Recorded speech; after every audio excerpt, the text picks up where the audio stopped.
Amen. Okay, so are you ready for the word today? Okay, magsisimula po tayo sa isang bagong serye. Okay, ang title ng ating series ay Filled with the Spirit. Sabihin mo nga, Filled with the Spirit. Okay, puno ng banal na Espiritu. Okay? So sa mga susunod na linggo, pag-uusapan natin ito, no? Pag-uusapan natin, we'll talk about the ministry of the Holy Spirit to us believers and what it means to be filled by the Spirit. Gusto ba natin 'yon? Amen. Sabi sa Bible, 'di ba? Utos sa atin ng Panginoon is to walk in the Spirit, 'di ba? Walk by the Spirit. Okay. As Christians, we are called by God to live spirit-led lives. Sabihin mo nga, spirit-led. O sa Tagalog, pinangungunahan ng banal na Espiritu, di ba? Where the Holy Spirit is able to lead us in our daily steps. Okay? So, alalahanin lang natin, nung tayo ay nagba-Bible study, no, at nag-aaral patungkol sa salita ng Diyos, there are levels to the maturity of a believer. Alam niyo na po ba yon? Yung levels of Christian maturity, may tinatawag po tayong baby Christian, sa nagsisimula ang lahat sa pagiging baby. So meron tayong tinatawag na baby Christian. Ano yung susunod? Carnal Christian. Okay? And then, the last one is spiritual Christian, di ba? Yung baby Christian, ano po ba yon? Sila yung bagong kilala sa Panginoon at wala pang ka-idea patungkol sa Word of God. So anong binibigay natin sa kanila? We give them pure spiritual milk. Diba? Meron ba ditong baby na pagkapanganak pa lang, tapsilog na kaagad? Wala naman, di ba? So milk muna. And then later on, when they grow in understanding of the Word of God, di ba? Magmamature ang isang baby Christian, pero hindi pa fully renewed ang kanyang isipan. Sabihin mo nga, renewed. Okay, hindi pa nabago ng salita ng Diyos ang kanyang isipan. Okay? So, dahil dyan, nalilid pa rin siya ng kanyang flesh o ng desires ng kanyang flesh. So, ang tawag doon is a carnal Christian. Carnal, parang karne, di ba? Makalaman pa. Okay? But then again, when a believer matures in the Word and he lets the Word renew his mind, he becomes a spiritual Christian. So, sabi mo nga, spiritual Christian. Okay, I hope every one of us will strive to be a spiritual Christian dahil yan ang kalooban sa atin ng Panginoon. So, in this series, we will learn more about the Holy Spirit and how to be filled with the Holy Spirit so we can live Spirit-filled and Spirit-led lives. Amen. Okay, next slide po. Our verse for today comes from Ephesians 5:18 to 21. Ito po yung binasa kanina, no? Sabay-sabay po natin basahin, verse 18. And do not be drunk with wine, in which is dissipation, but be filled with the Spirit, speaking to one another in psalms and hymns and spiritual songs, singing and making melody in your heart to the Lord, giving thanks always for all things to God the Father in the name of our Lord Jesus Christ, submitting to one another in the fear of God. Amen. So let us pray first. Father, we thank you for today. Thank you for the word that you have given us, Lord. I pray, Lord, that as we learn and as we study, Panginoon, about your Holy Spirit, that you will teach us, O God, to listen from the voice of your Holy Spirit. Teach us to learn more about your Holy Spirit, Lord. Teach us to live victorious, Spirit-led lives, and teach us to walk according to the leadings and the promptings of the Holy Spirit. Bless your servant today as I preach your word, Lord. I pray, Lord, that you will give me utterance, O God, this morning, at tanging Panginoon, salita mo lamang ang maipapahayag sa umagang ito. Dalangin ko rin, Panginoon, ang puso, Panginoon, ng bawat isa na nasa lugar na ito, at kahit, Panginoon, ang mga kapatid namin sa kanilang mga bahay na nakikinig, Panginoon, sa umagang ito, Lord. Father, we pray, O God, that you will give us, Lord, a heart that is like good soil, to where your seeds will be planted and it will grow, Panginoon, this morning. Panginoon, we humble ourselves before you, O God. Panginoon, gawin mo, Panginoon, ang tanging ikaw lang ang makakagawa sa umagang ito, Panginoon. Maraming salamat, Lord. I even thank you, O God, for the gathering of our brothers and sisters in this place, Panginoon. Unite us this morning, and Lord, we pray, O God, that your presence will stay and dwell in this place today. In Jesus' name we pray. Amen. Amen. So Paul wrote this letter to the Ephesians. Kaya nga Ephesians yung pangalan. Usually ganun, no? Sa New Testament, kung ano yung pangalan ng book, yun yung lugar o yun yung mga tao kung saan sumulat si Apostol Pablo. So here, mababasa natin, no? Do not be drunk with wine, but be filled with the Spirit. Isipin natin, bakit kaya ginawan ng comparison ni Apostle Paul yung pagiging lasing at pagiging puno ng banal na espiritu. Okay? So, siguro merong similarity. Okay? Saan kaya yon? Unang-una, one is negative, okay? And the other is positive. But what is common about these two things is that if we take enough of one, we will be controlled by its power. Do you agree?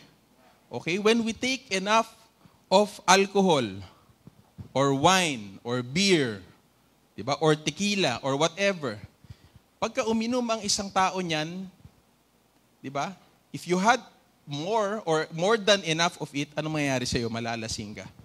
In the same way, if you get filled with the Spirit, ano mangyayari sa'yo? You will be filled with the Spirit. And if you are filled with the Spirit will control you. Sabihin mo nga, control. Okay. Ganon din sa alak. Pagka uminom ka ng marami, kokontrolin ka niyan. Amen? Nakaranas na ba kayo nun na kinontrol ng spirito ng alak, di ba? Hindi po maganda. Okay? So pag-uusapan natin yan later in detail. Okay. So what the Spirit of God does to us can be read in verse 19. The Holy Spirit will cause us to speak to one another in psalms and hymns and spiritual songs. Parang yung ginawa natin kanina. So every time na dito tumatayo po ang worship team, dapat po nagpe-prepare po spiritually. Amen? Hindi lang po nagpa-practice ng mga kanta, nag-aaral ng mga chords or ng mga notes. Pero, importante po na kapag tumatayo, ang isang worshiper dito ay puno siya ng banal na espiritu. Amen? Okay. So, ano pa? A life full of the Spirit causes us to give thanks always. Sabihin mo nga, always. Okay. So, ang isang tao na mapagpasalamat sa lahat ng pagkakataon ay puno daw ng banal na espiritu. Okay? Submitting to one another in the fear of the Lord. Okay? So, nagsasubmit sa isa't isa. Okay? So, we will talk about more on that later. But let's take a look first when the filling of the Holy Spirit first started in the Bible. So, next slide. Unang-una, sinabi dito sa John, chapter 14, verses 15 to 18, nangako ang Panginoong Jesus sa kanyang mga disciples na may ipapadala siyang helper. Amen? Okay, so itong verse na to, it takes place bago umalis si Jesus Christ. Diba? Kasama pa niya ang mga disciples dito. Sabi dito, if you love me, keep my commandments, and I will pray the Father, and He will give you another helper. Sabihin mo, helper. That He may abide with you forever, panghabang buhay. Which is who? The Spirit of truth, or also the Holy Spirit in other translations. Whom the world cannot receive, because it neither sees Him nor knows Him, but you know Him. Amen? Sabihin mo nga, I know the Holy Spirit, for He dwells with you and will be in you. Ang Holy Spirit po ay nasa atin. Sabihin mo nga, nasa akin. Okay, He dwells in us. I will not leave you orphans, I will come to you. Okay, so that is why every time we talk to God and approach God, ang nararanasan natin dito sa lupain, sa ating physical na katawan, ngayon sa panahon na ito, ay ang banal na Espiritu. Diba? Remember, the Holy Spirit is one of the persons of God. Amen? Nandyan si God the Father, nandyan si Jesus, and nandyan si Holy Spirit. Nasaan ba si God the Father? Diba? Nasa heaven. Nasaan ba si Jesus? Nasa right hand of the Father. Sino yung nandito? Ang banal na Espiritu. Amen?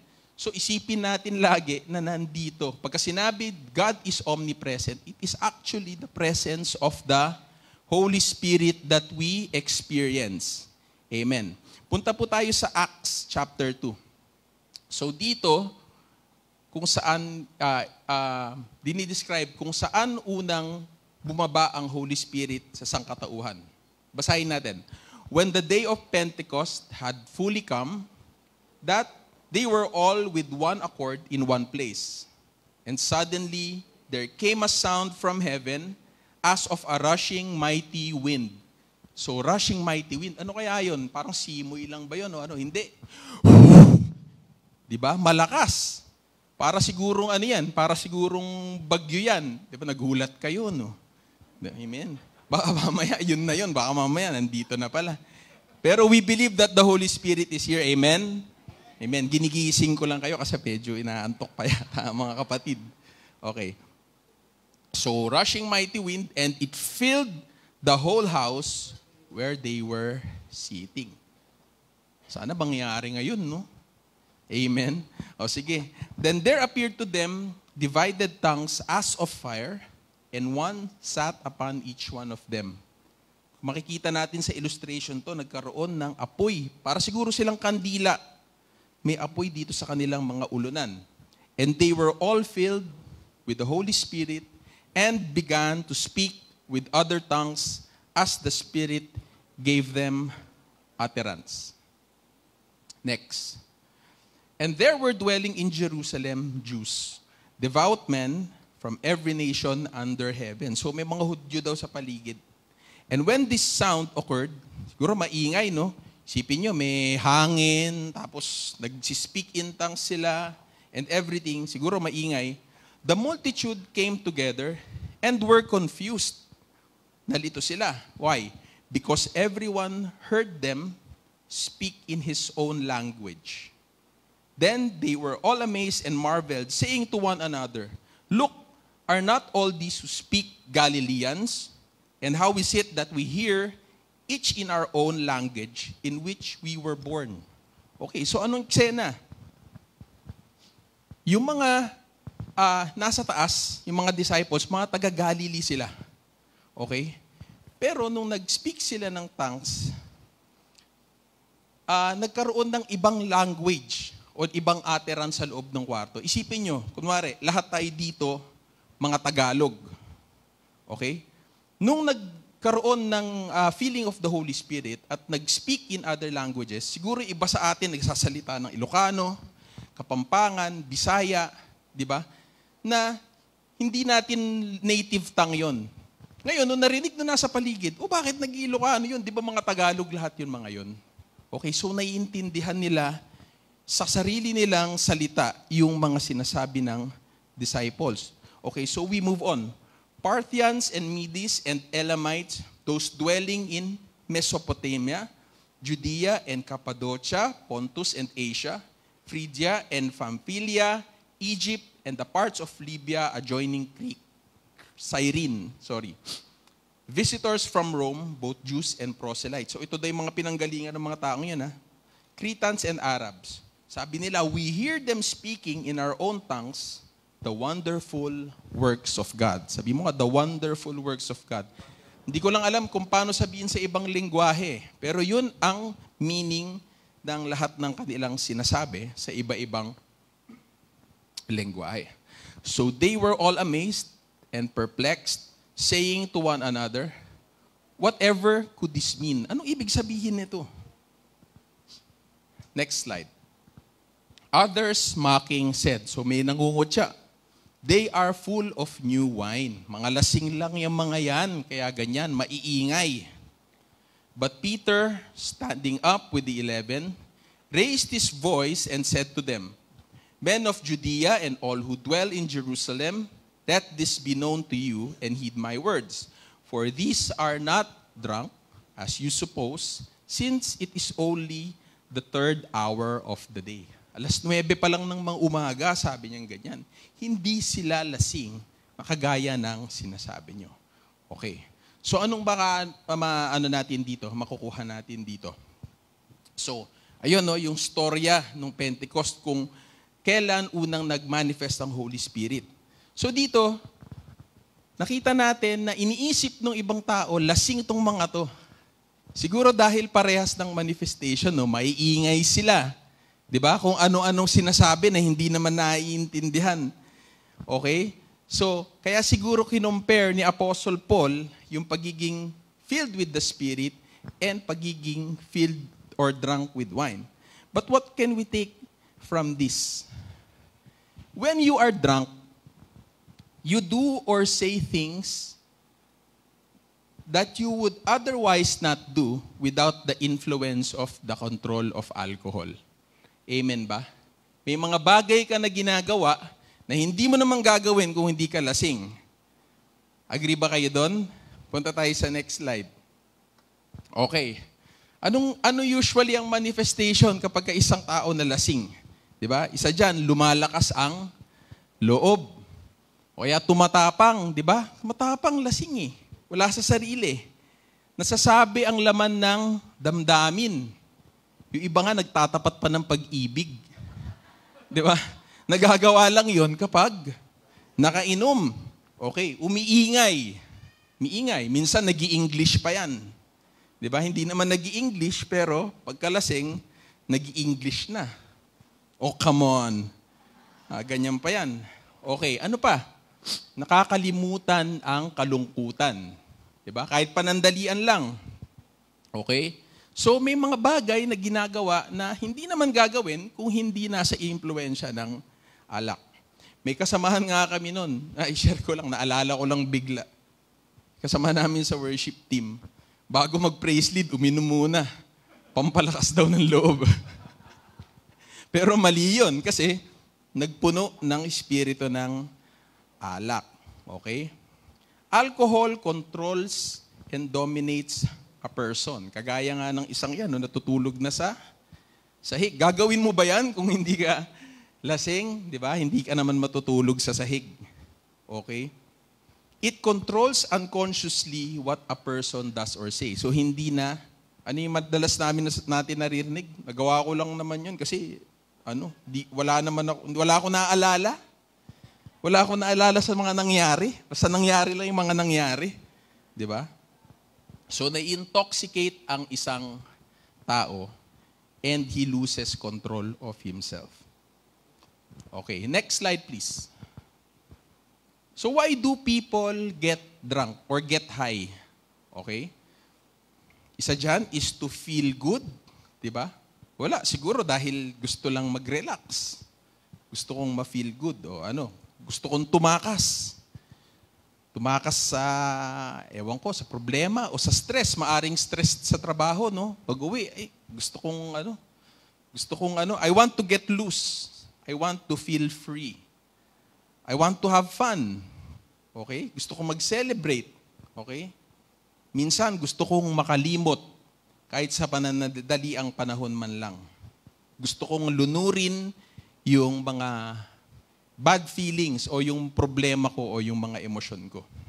Sabi dun sa binasa natin, dissipation daw yun. Ano ba yung dissipation? Dissipation is squandering of resources o pagsasayang, wastefulness, or spending beyond recovery or redemption. Okay? So, anong nangyari? Kagaya ng picture na nakita natin kanina, after getting drunk, we lose time. Diba? Strength. Nawe-waste yun. Iba, iinom. May mga kasama kami sa trabaho, inom yan sa garan ng linggo. Tapos absent ng Lunes. Bakit? Kasi May HO.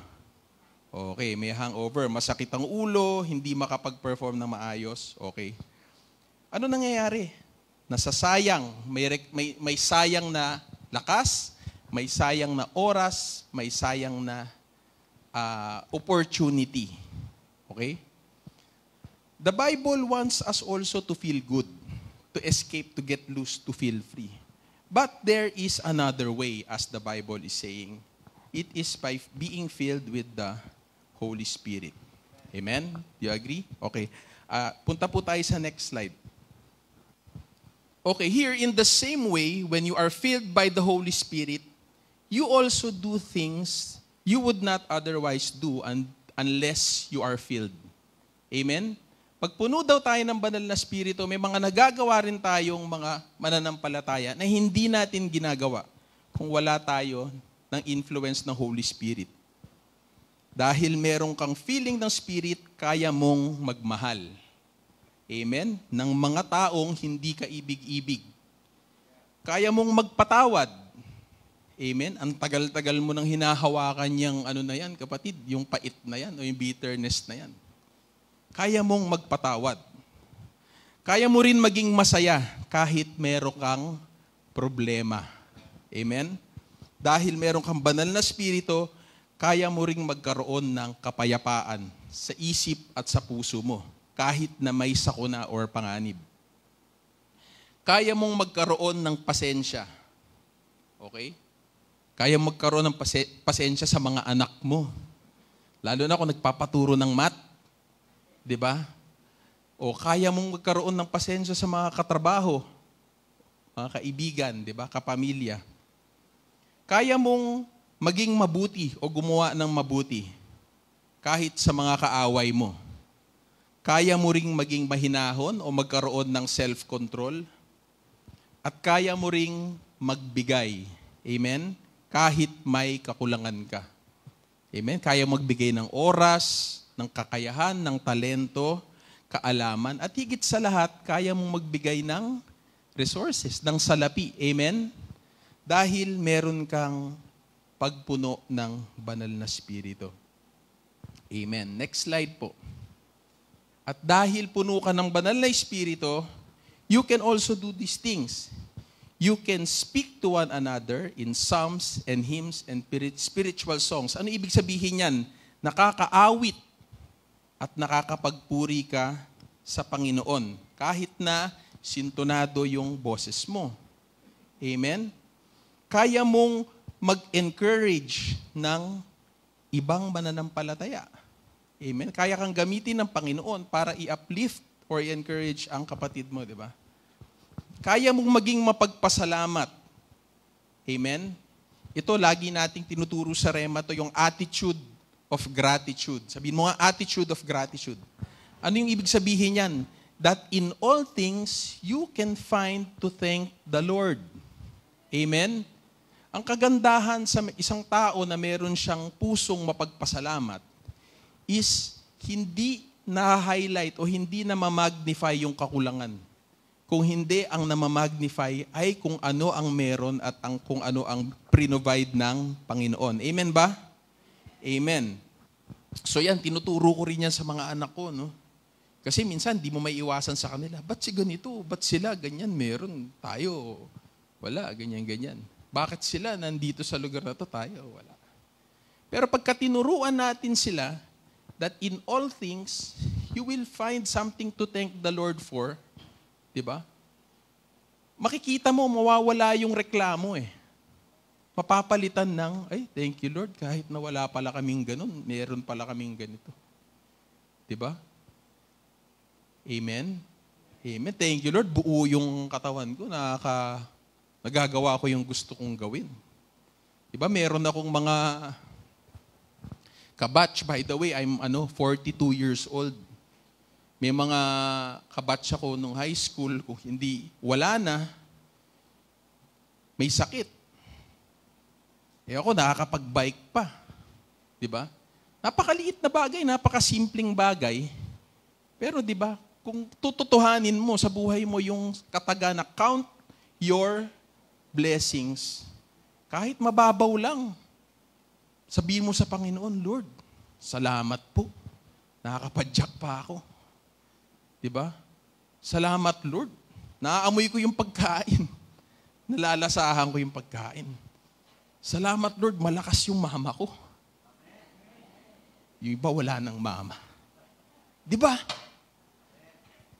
If you will only find something to thank the Lord for, sabihin mo talaga, ang bait talaga ng Panginoon. Amen? Lasa ano ko yun?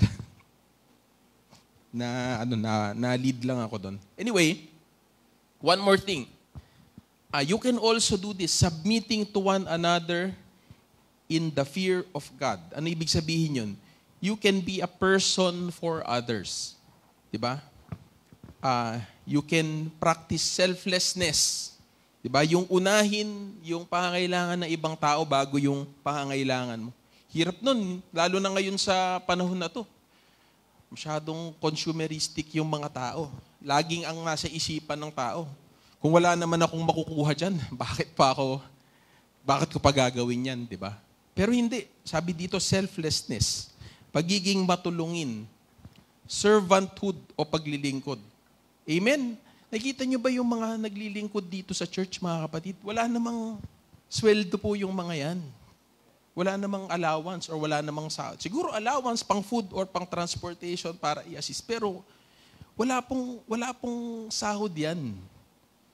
Yung mga nakikita nyo dito tumutugtog o yung mga ushers natin na nagse-serve sa technical or kung saan man, basta may nakita kayo dito sa church na naglilingkod, wala pong bayad yun. Pero bakit? Paano nila nagagawa yun? Naitanong nyo ba? Out of the love for God. Amen? And because they are being led by the Spirit to do these things, to use their gifts and talents, to serve the Lord, to advance His kingdom, nagagawa natin yung mga bagay na yun. Amen? Amen. So pwede tayong maglingkod. Okay? Isa pa, humility. Amen? So, hindi nyo nalalaman yung mga katabi nyo dyan, mga profesional. Iba dyan, abogado. Iba dyan, mga doktor. Pero simple lang sila. Di ba? Hindi naman nila pinagsisigawan. Di ba? Minsan dinadaan-daanan lang natin. Pero, itong church natin, punong-puno ng mga magagaling. Amen? Naniniwala ba kayo dun? Sabi mo, isa ako dun.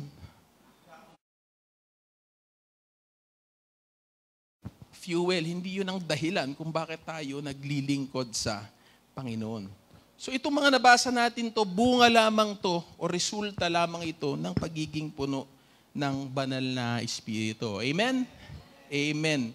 Okay, so mag-move on po tayo. In being filled with the Holy Spirit, meron tayong tinatawag na indwelling at saka infilling of the Holy Spirit. Pag-aralan natin po yan ng mabilis. Okay. Ano yung indwelling? Okay. We go to the next slide po. Okay. Indwelling is that we receive the seal of the Holy Spirit when we accepted Christ as our Savior. Gaya nung sinabi ko kanina, na kapag tayo ay naniwala at tumanggap kay Kristo, nagkakaroon ng deposit ng Holy Spirit sa ating puso. Sabihin mo nga, deposit. Okay? Nananahan ang banal na Espiritu sa ating mga puso. Okay? So, kung ganun, ibig sabihin, kasama ko pala yan lagi. Diba? Hindi ko yan dadalhin sa sa nightclub o kaya sa kung saang lugar na Diba? Kasi kasama ko eh. Isipin mo, magbe-beer house ka. Pero, naalala mo, kasama ko nga pala Holy Spirit. Ang gagawin mo, diyan ka muna sa labas ha. Pwede ba yun? Di ba hindi pwede? Kasi kasama mo siya. Amen? And what comfort it is to know that you have the Holy Spirit with you everywhere you go. Papasok ka sa trabaho, di ba? Pupunta ka sa isang lugar na medyo mapanganib, di ba? Isipin mo, kasama ko ang banal na Espiritu. Okay, this is also the reason why nung nakatanggap tayo sa Panginoon, every time na meron tayong kasalanan or nagagawang mali, nagkakaroon ng kurot. Nararanasan niyo ba yon? O hindi na? Ligado tayo pag hindi nyo nararanasan yun. Okay, may conviction. Sabi mo nga, conviction. Okay, conviction yung tawag doon. Kunwari may napagsalitaan ka na isang tao na hindi maganda. Pagtalikod mo, right then and there, may kurot bigla. Anong ibig sabihin? Kinakalabit ka ng banal na espiritu. Yun ang witness ng banal na espiritu sa atin, di ba? O kaya minsan, merong danger or may panganib, di ba? Or maggagawa ka ng isang importanteng desisyon. Yung still small voice, na bigla na lang, wag na lang. Kasi pinigilan ka ng banal na espiritu. Amen? The Spirit also testifies of our salvation in Christ. Kung mababasa po natin sa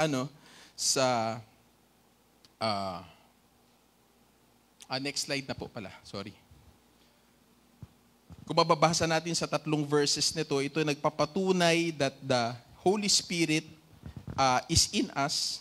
Diba? Sabi sa John 14:16, and I will ask the Father and He will give you another advocate who will never leave you. Hindi ka raw niya iiwan. Okay, ano ibig sabihin ng advocate? Sa ibang salita, comforter. Okay?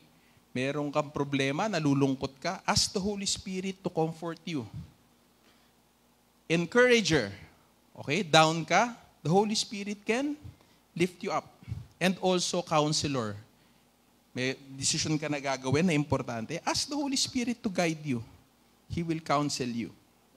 Kasi nandyan siya sa loob mo. Ito Ephesians 1:13, and now you Gentiles have also heard the truth, the good news that God saves you, and when you believe in Christ, He identified you as His own by giving you the Holy Spirit whom He promised long ago. And in Ephesians 4:30, do not bring sorrow to God's Holy Spirit by the way you live. Remember, He has identified you as His own, guaranteeing that you will be saved on the day of redemption. Okay? So, ligtas daw po tayo. And the Holy Spirit witnesses to that. Okay, next slide. So, iyon yung indwelling ng Holy Spirit, no? Nasa atin siya. Sabi mo, nasa akin.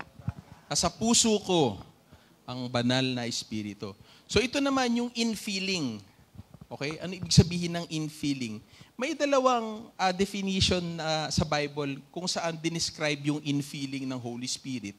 Yung isa dito sa salitang Grego, yung pimplemi. Sabi mo nga, pimplemi. Okay. Ang ibig sabihin nito, to fill, literally or figuratively imbue, influence, supply.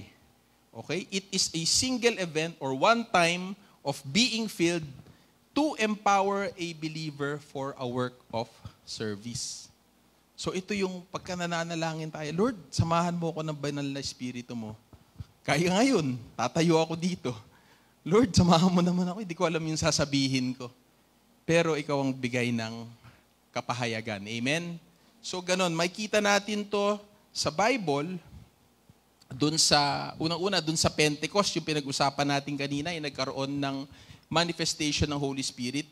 Pagka binasa natin, tuloy-tuloy down the line, makikita mo doon na puno si Peter ng Holy Spirit, nakapag-minister siya to 3,000 people. Amen? Gaano kaya karami yung 3,000? Siguro tayo dito, mga nasa 300 o 200, siguro mga 200. O i-multiply mo na lang yon kung ilan yun. Ganong karaming tao, no? Isang beses niyang kinausap. Okay, ano pa? Itong sa Acts 4:31,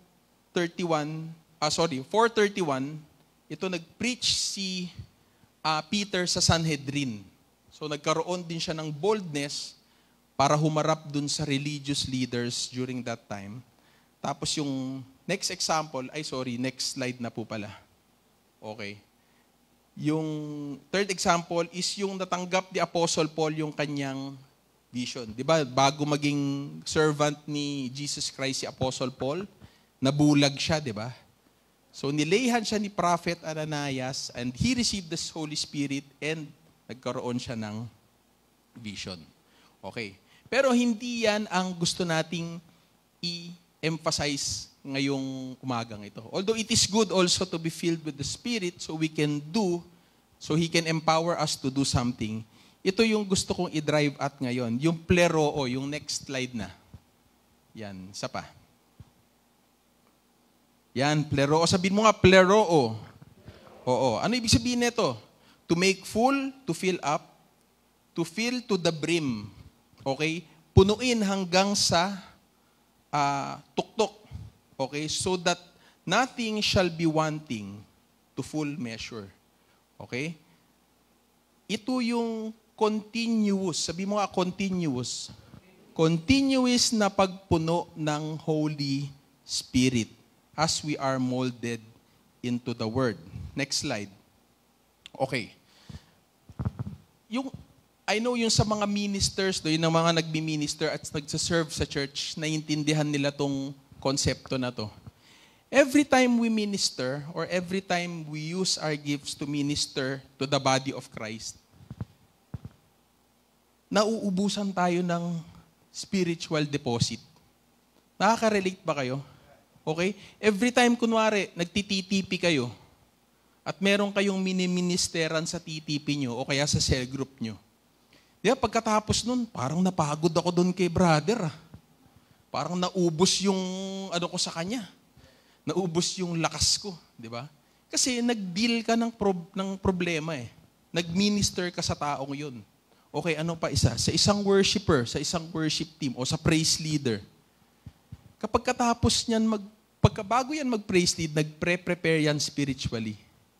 Pero after nung service, parang na-use up lahat ng kanyang resources para gawin yung ministry niya. Okay, doing the work of the ministry requires a feeling of the Holy Spirit. Amen? Kailangan, bago tayo gumawa o bago tayo maglingkod, puno tayo ng banal na Espiritu. Pero after natin maglingkod, nauubos yan. Kaya hindi pwedeng one time, big time ka lang pagdating sa Holy Spirit. Dapat continuously, tuloy-tuloy, nagpapapuno ka sa Panginoon. Para tomorrow or the next time, meron ka ulit spiritual deposit. Amen? Yan. Kahit ngayon sa pagpipreach ng word, alam niyo po mga kapatid, naniniwala ako dun sa sinabi nila na hindi po dadaling tumayo rito. Kasi unang-una sinabi sa Bible, ang mga mamamahayag, merong responsibilidad yan. Na hindi sila pwedeng magpahayag against or hindi align sa Word of God. Amen? Kaya talagang hindi biro yung tumatayo ka dito at nagsasalita.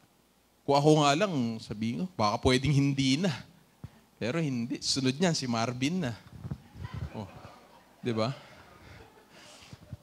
Pero anong gusto kong sabihin? Di ba merong kalakip na mabigat na responsibility yon. So anong ginagawa namin bago kami tumayo dito? Nag-aaral.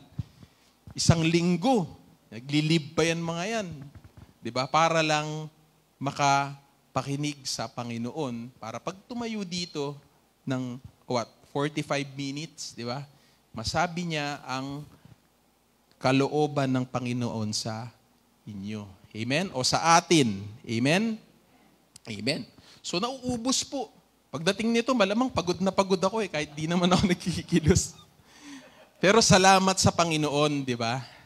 Kasi meron siyang buhay na nagagamit para sa kaluwalhatian niya. I-desire din po natin yun mga kapatid. Mag-pray ka, Lord, buhay ko gusto kong gamitin sa'yo. Sa paraan mo.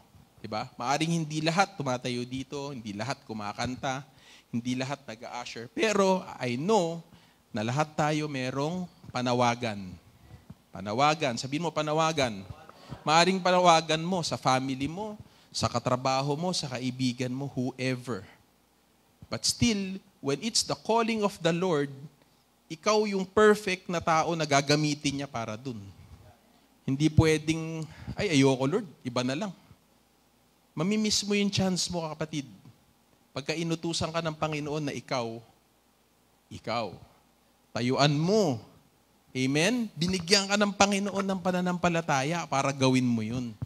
Amen? Ang kailangan mong gawin lang, exercise mo. Gamitin mo.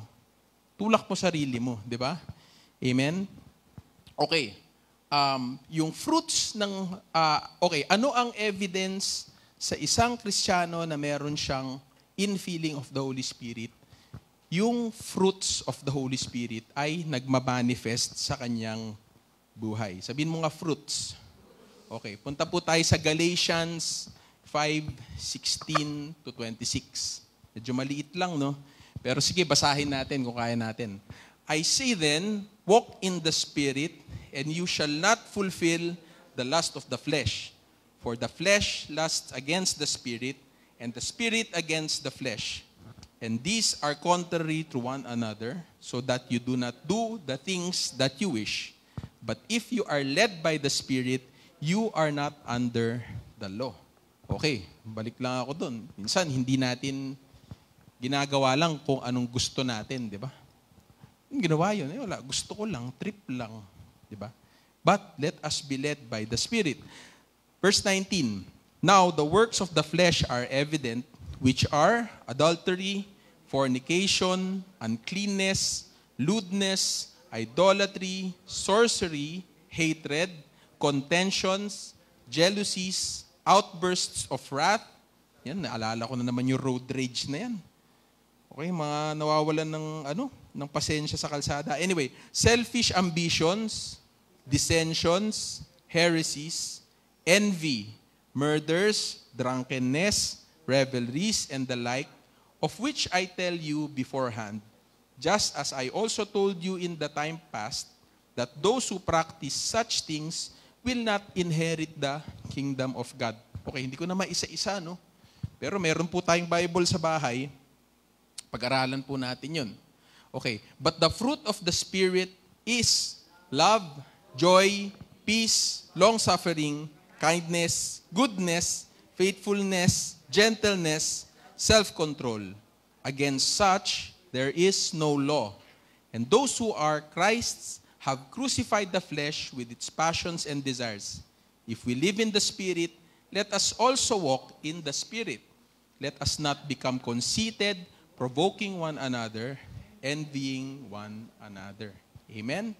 Okay, so dinescribe dito, ito daw, yung mga bunga. Sabihin mo nga, bunga. Okay. Di ba, isipin natin ang konsepto ng isang bunga, di ba? Kung walang ugat, kung walang halaman, wala namang bunga. Kung walang nagtanim at walang nag-alaga, walang bunga. Amen? So ito daw yung mga bunga ng pagiging filled o puno ng banal na Espiritu. Gusto kong isipin yung mga bunga na yan. Lahat ba niyan? Brother, meron ka. Galing mo naman. Di ba? Pero ako naniniwala ako na ano yan eh, na parang may nakapagbigay na ba sa inyo ng bouquet ng flowers? Di ba? Iba-iba ng laman. Di ba? So I would like to think of that. Ay ito, maraming love. Pero konti lang yung patience. Konti pa lang. Pero pwedeng dumami. Okay? Ay maraming kindness. Pero konti lang yung self-control, yung mga puti-puti lang ng mga maliliit. Di ba?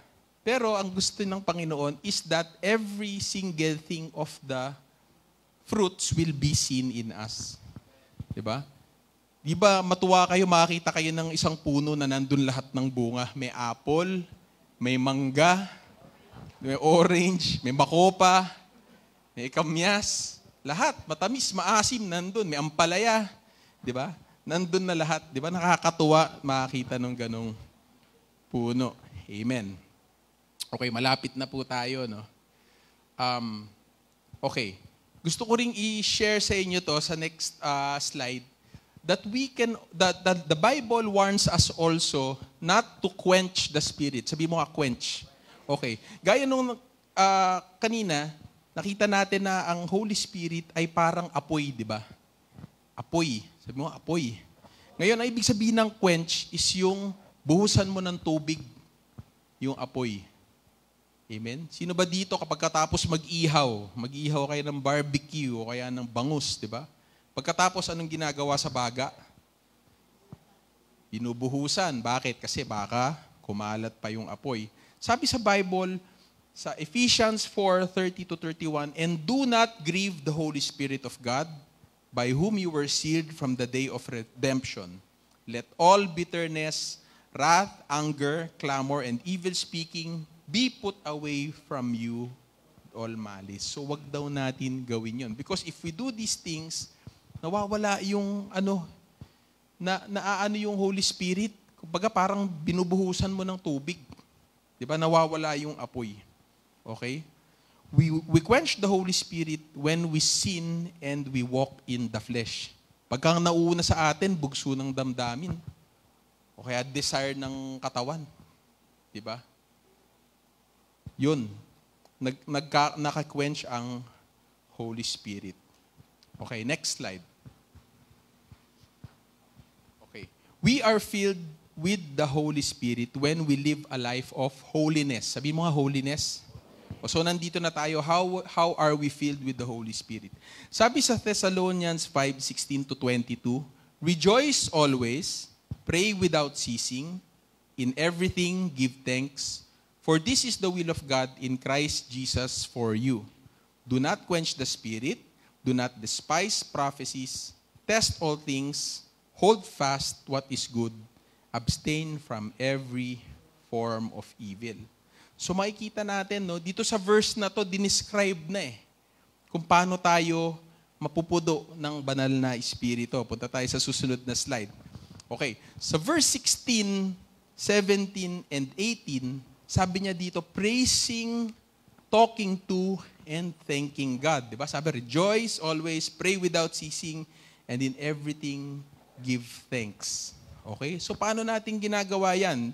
Practical ways. Okay? So, when we participate in corporate worship, amen? Ano ba yung corporate worship?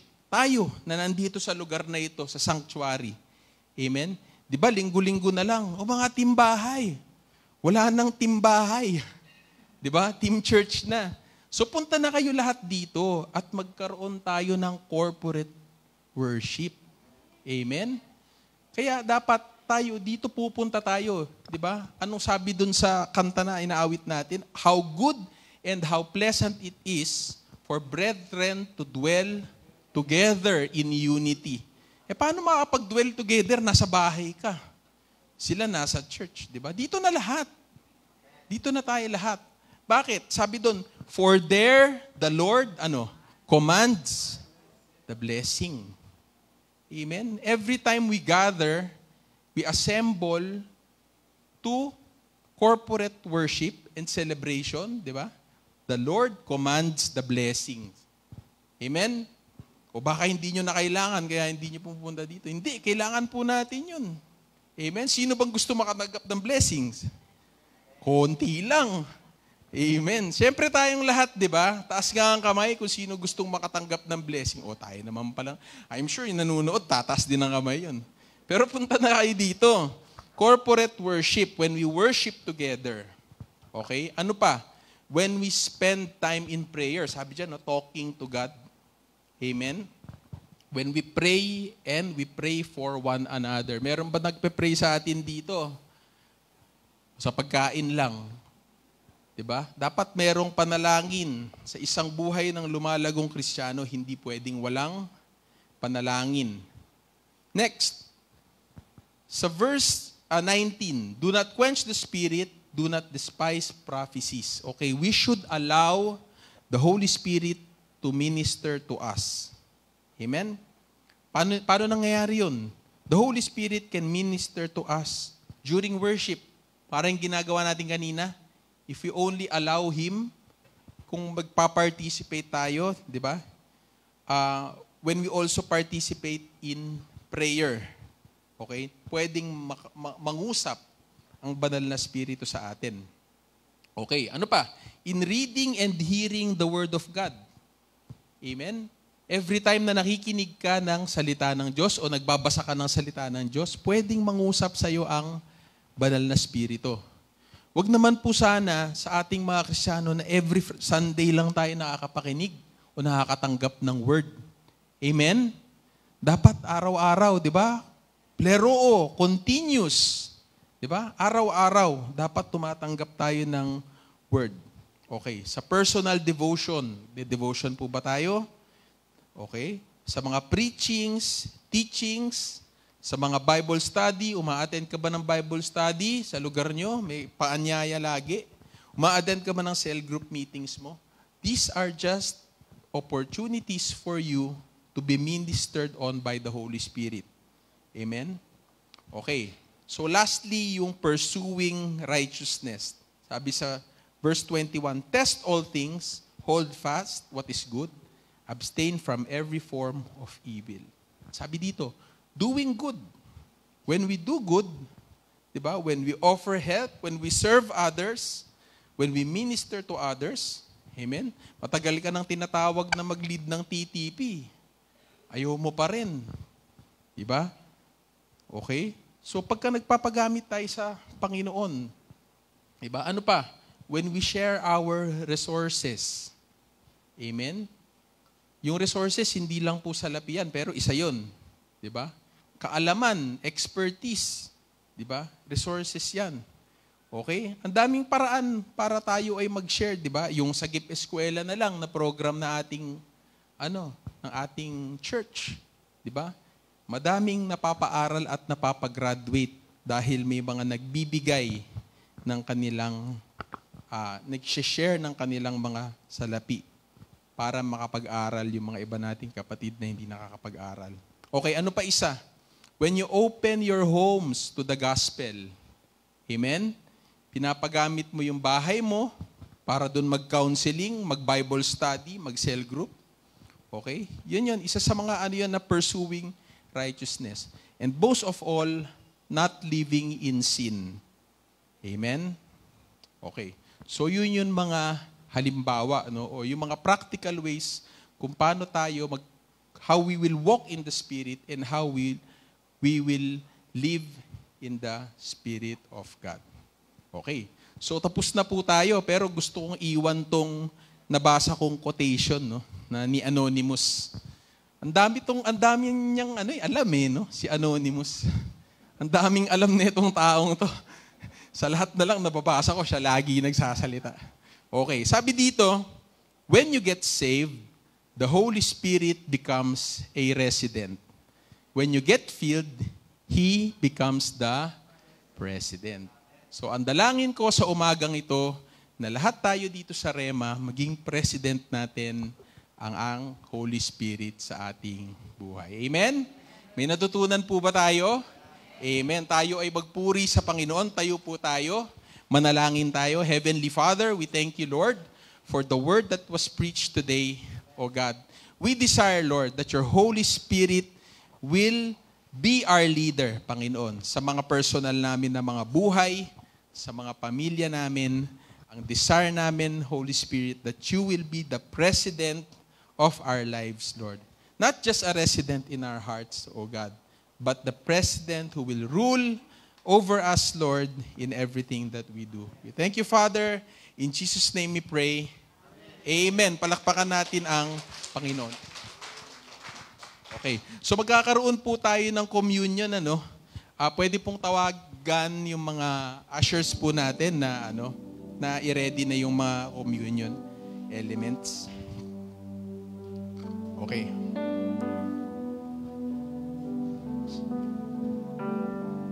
So sa communion natin, alalahanin natin yung sacrifice ng ating Panginoon. So we will read from Galatians chapter 2:16 to 21.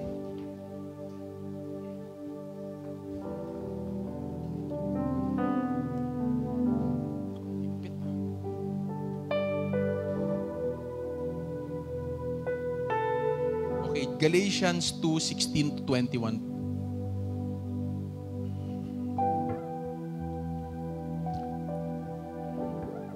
Sabi dito, yet we know that a person is made right with God by faith in Jesus Christ, not obeying the law, and we have believed in Christ Jesus so that we might be made right with God because of our faith in Christ.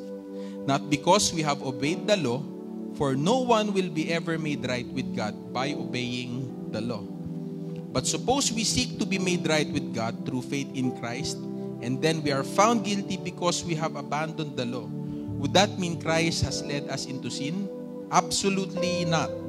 Rather, I am a sinner. If I rebuild my old system of law, I already tore down. Ano sinasabi sa atin dito? Ang kaligtasan natin bilang mga Kristiyano ay hindi nanggaling sa pagsunod ng batas. Amen? O yung batas ni Moses na dinescribe nung Old Testament. Because nothing we can ever do, kahit anong buti pa niyan, can save us. But our salvation comes from where? It is the grace of God. And because of the sacrifice of Jesus, salvation was made available to each one of us. So umagang ito,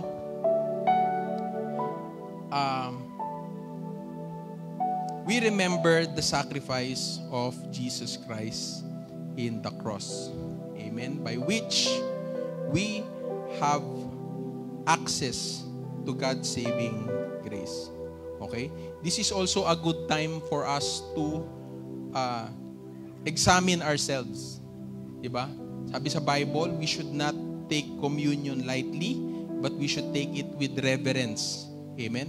Let us have this time. I'll give you time of silence so you can pray to God. You can ask God for forgiveness and to humble ourselves before Him. Siguro mag-worship muna tayo while we are doing